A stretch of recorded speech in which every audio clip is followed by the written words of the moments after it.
Mikel, a point against a really stubborn Forest side, but how disappointed are you not to win the game, particularly with Man City dropping points earlier as well? Yeah, particularly for us, because we came here to win the game, and at the end we haven't managed to do that. And credit to them, the manner that they are organised and the game that they want to provoke constantly. But we knew that when you have 4 big chances that we have with Martinelli, open goal, Declan Rice, Mikel Merino, Bukayo Saka, at the end you have to find the margin to win the game, because again we haven't conceded a single shot on target. But yeah, disappointing not to win it. So your reflection on the game is more that you missed the opportunities in front of goal that could have won the game for you? Well, I think it's clear, because we haven't conceded anything. When you look at the substitutions you made, you obviously brought Leandro Trossard on at half-time and another 3 substitutions within 10 minutes of the second half. What were you looking to change at that point? How were they frustrating you? No, it wasn't a manner of frustration. It's trying to find other ways to open them up as well, to find the solutions. Leo brought something else, then we brought Gavi, Bukayo with the header, the clear penalty, obviously, that we had not to forget. That is a clear penalty in the box that is not been given. So that's the margins.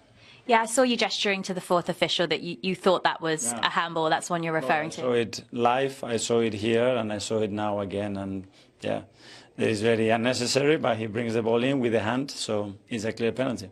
Has the referee spoken to you? Did the 4th official give any reason?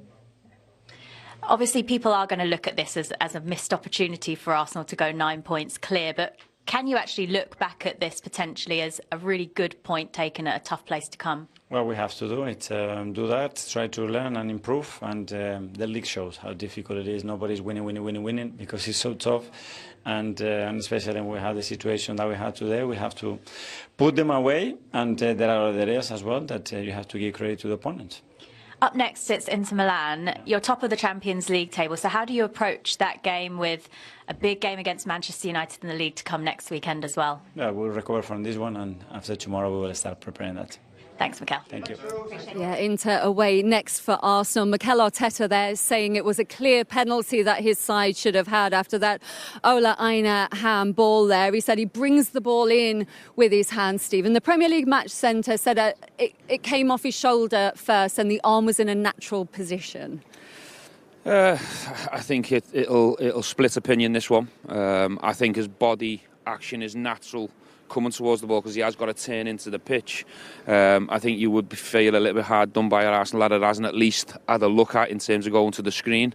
But I don't think it's a real clear and obvious mistake from the referee in the first place, because we've seen it in slow motion and it looks worse than in real time. So I think it would have been a little bit soft and unfair on Forest, in my opinion, but I can understand why the manager's frustrated, Mikel Arteta. Do you see it coming off his shoulder first, Martin, and that arm being in a natural position? To be honest, they're 2 separate things. There's enough of a gap between, it hits his shoulder, and then he seems to cup the ball. He seems to move his arm around. Now, maybe from this angle, they thought, oh, maybe it wasn't. But certainly the one before, it looks to me like I think it could have been a penalty. Anderson's as well, the pressure of Anderson as well moves his body even more to it as well. I think it would have been really harsh on Forest. I would have liked the referee to go on and have a look, though, to see if he... Well, she would, you're an Arsenal fan.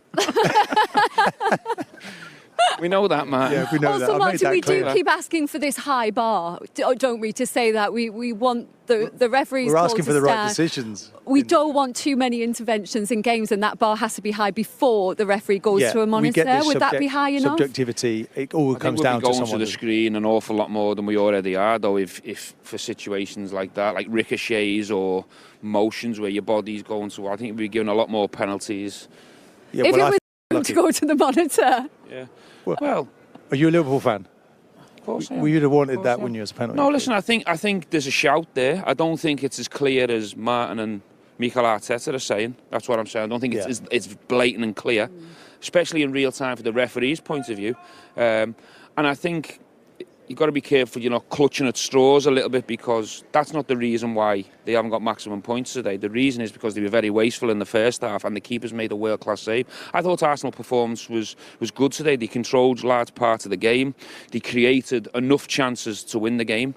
But I think if the focus from an Arsenal point of view is just on that decision, I think the clutch. These are the chances from the second half, Martin. Did they have to do better with them? I think the Saka chance is, the save from the goalkeeper that we're just going to see now is like things are against you when a keeper banks a save like that. But there were enough gilt-edge opportunities. Stephen's right. We were arguing here about a penalty, but you take whatever's on offer. And it might have been one of those days where you get it opens a door for you to win a football match. It certainly didn't come from set pieces. I thought Forest dealt with that very well. And it's just that killer instinct. And maybe the chances early on for certainly Martinelli came a bit too soon. I thought that was a big chance as well, Moreno. And he normally gets you out of trouble, doesn't he, that player? Yeah. It's an 11th clean sheet for them, though. So if you're not at your best and you're not going to take all 3 points from the game, at least it's important you don't lose the game. And they've limited Forest to everything. As I say, they've controlled large parts. It was a decent performance from Arsenal today. It just lacked a bit of that killer instinct. And I think it's the Martinelli chance, the one that hits him on the heel.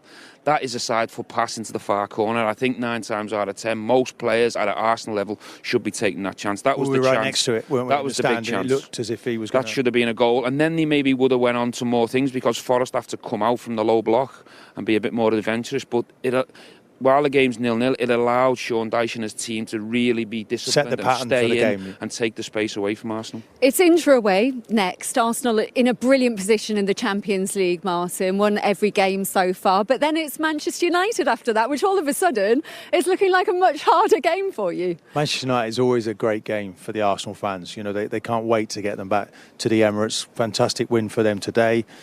Arsenal go 1 point above City. As you said, it's been a great weekend for Aston Villa, who now have to make it count against Everton, and they play Newcastle, your favourite team, the following week. So, Man City, I think, are Wolves next. There's lots twists and turns to come. You've just got to win the games when they're there to be won. And I thought Arsenal missed a great opportunity here today. Would you be looking at it as an Arsenal player going into that game against Man United now as a chance to show that you are a level above Manchester City this season after what they've just done to them in the derby today? No, I think from an Arsenal point of view, I think the manager and the players will just be focusing on Arsenal and the games and the fixtures that are in front of them. I think the Champions League will be a nice break from the league for them. Another big competition where they're expected to go and do well in. But they'll welcome Manchester United to. They've got the 7 Emirates days next now. week, and United they'll be really are out of confident. every competition, aren't they? But they'll be really confident at home, Arsenal, that they can go and put in a performance and beat Manchester United. But they're going to have a Manchester United team coming with a bit more confidence and a bit more belief. Well, guys, thank you very much for your company tonight. Martin, you didn't win, but Arsenal 7 points clear. And the good news is you are still Arsenal's all-time top Premier League scorer here at the City Ground. I was more than happy to lose that.